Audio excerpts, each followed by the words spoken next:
Now, I know a lot of you are still watching the NBA playoffs, and I know you just seen the lottery that just went by. And for the first time in a long time, I know I was happy that the Knicks were not part of that.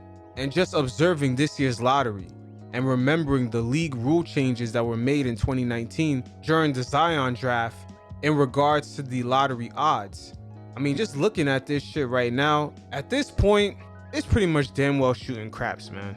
And I know my fellow Knicks fans, we've never had luck in this whole draft process. But at this point, to justify tanking a whole season just to participate in this twilight zone of ping pong balls doesn't make any sense. And the proof is in the pudding to what happened to OKC in this year's lottery. And also with the Ben Simmons situation in Philadelphia. But first, let me start off with OKC and Sam Presti's failed lottery night, because that shit went horribly wrong for them. For starters, it was a 50-50 chance that they could have earned a top 5 pick by having Houston fall out of the top 4, but instead Houston fell into the top 4, so Houston got to keep their pick at number 2. And then they had another chance, almost at the same odds, of at least, at the bare minimum, finishing at pick number 5, but yet they still fell down to pick number 6 in a draft where it's slated to have mega stars in the top 5 picks. Once again, this is like shooting craps, because they tanked their whole season just to be in this position, and it didn't work.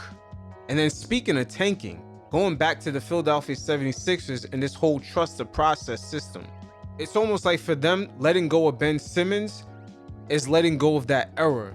And they seem to be stuck in a loophole of just trying to prove that that process of acquiring all those top picks is going to result in some sort of benefit that the fans have yet to see, even though the proof has been in the pudding for a number of years that the Ben Simmons and B combination isn't really going to work.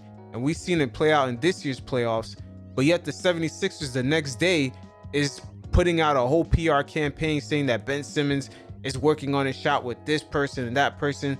It seems like they're gun-ho stuck on trying to prove that this whole trust the process system actually worked, and it really doesn't. Once again, the lottery system now is like shooting craps, and you can't really justify telling your fan base you're going to put on a losing product for a number of years just to have the possibility of benefiting later.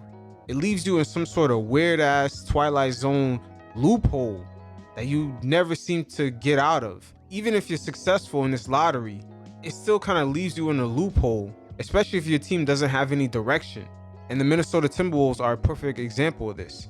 They keep landing top picks, Karl-Anthony Towns, Andrew Wiggins, Anthony Edwards, even the Kevin Garnett days, and they still can't do nothing with it. And you guys could definitely comment and let me know, what was the last successful team that drafted someone in the lottery and went on to win a championship? You can't really say the Cleveland Cavaliers. LeBron left that team and ended up coming back in the 12th year of his career. So it's hard to say that they drafted someone and then went to a championship.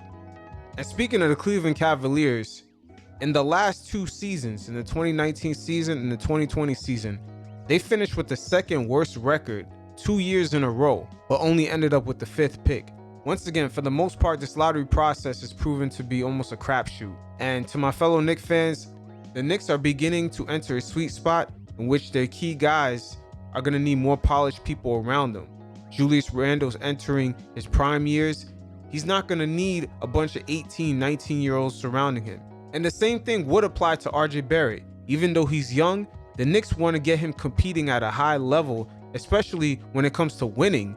So they want to surround him with, a bit more polished guys, not a bunch of guys that are younger than him and are trying to figure out their way into the league. So getting a young guy like RJ Barrett used to the atmosphere at this point in his career, entering year 3, is going to be very important. So when it comes to the lottery, it's great we're out of that Twilight Zone, because some of the biggest stars in today's league were not even drafted top 10.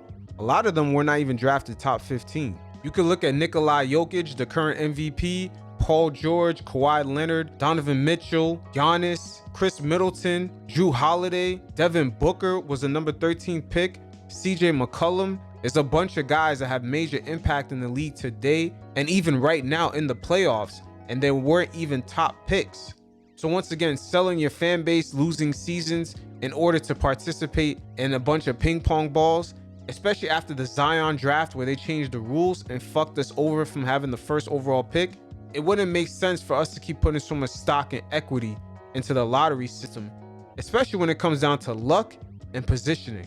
And also at the end of the day, your organization from top down are gonna have to have some sort of direction, because having a bunch of first overall picks and no direction leads to nothing. And you can look no further than the Minnesota Timberwolves.